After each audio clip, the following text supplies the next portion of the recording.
بصوا الكحك، بصوا شكله عامل ازاي. طلع ناعم جدا، حشيته بالعجوة. عملنا مع بعض البيتي فور والغريبة والبسكوت، والنهاردة يومنا مع الكحك. كحك طلع ناعم ودايب خالص، بس مش معجن والله. عملته كده اهوت، حشيته بالعجوة ورشيت عليه سكر بودرة بالشكل ده. يا رب يعجبكم. يلا بينا نشوف الطريقة والمقادير.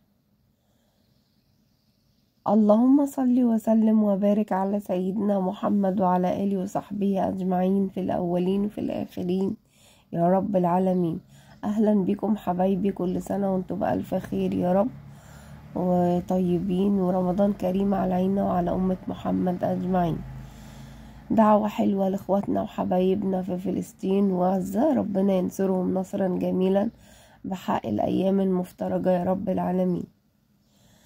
بصوا النهاردة هعمل 2 كيلو كحك. عندي 2 كيلو كحك، وعندي ريحة موز، نص كوباية سكر، رشة ملح، سمسم، حبة سمسم ني، فضلت احطه ني عشان يتحمص في الفرن، ومعلقتين كبار لبن بودر، وفانيل بيكنج باودر وخميرة، وعندي عجوة، وعندي السمنة روابي ديت 700 جرام. اول حاجة هاخد الدقيق انخله وبعدين ارجع لكم. 2 كيلو هو نخلتهم، طلعوا 15 كوباية. الكيلو طلع 7 كوبايات ونص من المج ده. هنحط المقادير كلها على بعض، السكر مع اللبن البودر مع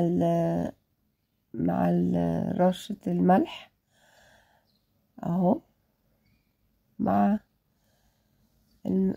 معلقة كبيرة من البيكنج باودر اهي،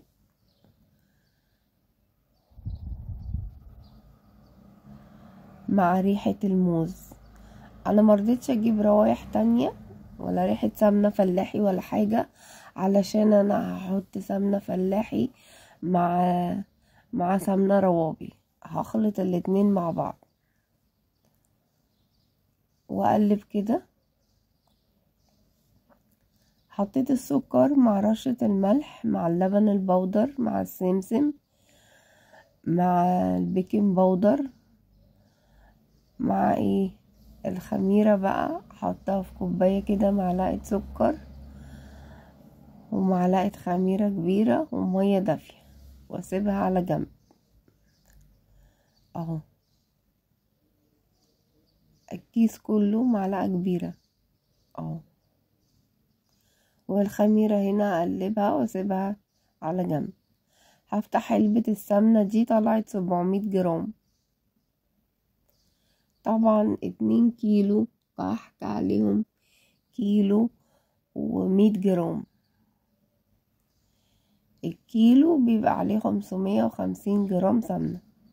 ادي اول كوباية، وادي التانية، وادي التالتة، وادي الرابعة اهي،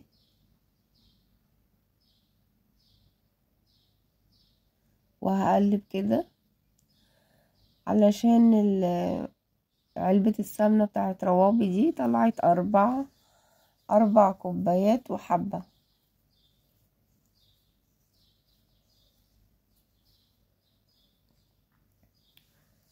4 كوبايات وحبة اهي، بصوا اهو الحبة الصغننين.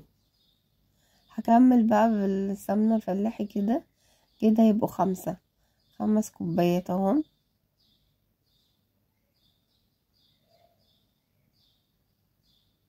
دي 6، ادي 7، ودي 8 كوبايات، 8 كوبايات اهو. هلم كده العجينة، هلم بس، هلم مش هعجن. عجينة عايزة تتلم بس اهو، اخد من تحت لفوق كده، من الجناب كده على بعض. وفي المرحلة دي هلم بس مش هعجن اهو.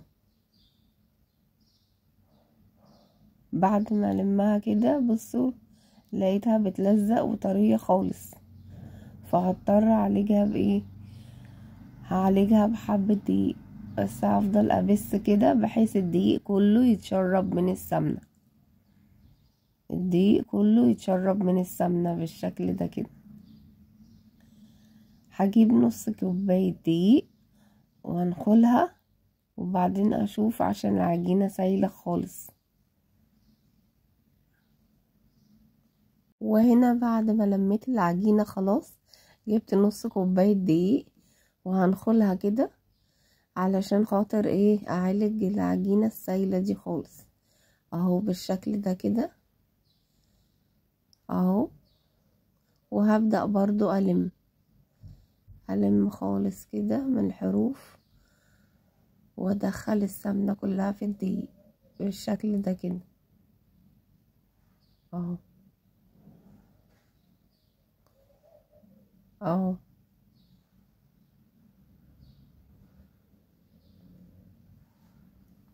وهنا خلاص بعد ما بسيتها ولميتها كده، هجيب بصوا العجينة شكلها عامل ازاي.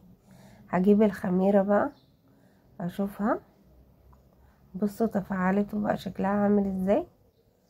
برضو هلم كده بحيث الخميرة تدخل في كل حتة من العجينة بس كده بالشكل ده. بس بعد كوباية الدقيق العجينة بقت زي العجوة كده، بقت جميلة، بقت طرية وجميلة. بصوا مش بتلزق ولا اي حاجة اهو، بصوا بس كده. وهنا بدأت خلاص اشكل العجوة بدون اي حاجة، ولا حطيت لها سمسم ولا سمنة ولا اي حاجة، زي ما هي كده. وبدأت اشكل فيها، وعندي البصامة بتاعتي كده. بقيت احشي العجينة وبعدين ابصمها، بصوا ولا مشققة ولا ناشفة ولا اي حاجة خالص. او دي الصواني اللي انا عملت فيها البيتي فور والغريبة والبسكوت، وببدأ اعمل فيها الكحك اهو معاكم اهو. ايه رأيكم؟ بصوا شكلها اهو. ودوت منقاش كده، قلت انقش بيه نقشتين بس ما عجبنيش زي البصام اهو. قربت اخلص الصينية ديت، وبعدين ابقى ادخلها الفرن واوريكم الشكل النهائي بعد ما ادخلهم الفرن.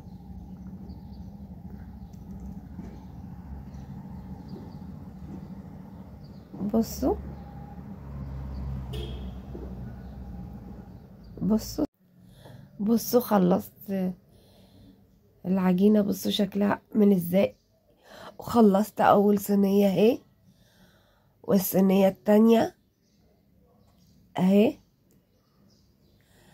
وهدخلهم الفرن واوريكم شكلهم النهائي بعد ما تخلص. بصوا التشكيل ده اهو. ايه رأيكم؟ بس كده خلاص، وده الشكل النهائي. رشيت عليه سكر بودرة كده اهوت، وسبت حبة سادة. وده كان الفيديو بتاعنا، وان شاء الله استنوني في فيديوهات تانية كتير، ويا رب الكحك يعجبكم. وكل سنة وانتم طيبين وبألف خير يا رب، ورمضان كريم علينا وعلى أمة محمد بكل خير، وكل سنة واحنا مع بعض. ربنا يديمكم نعمة في حياتي متابعين الغاليين، ربنا يجازيكم كل خير ويحقق لكم كل اللي بتتمنوه.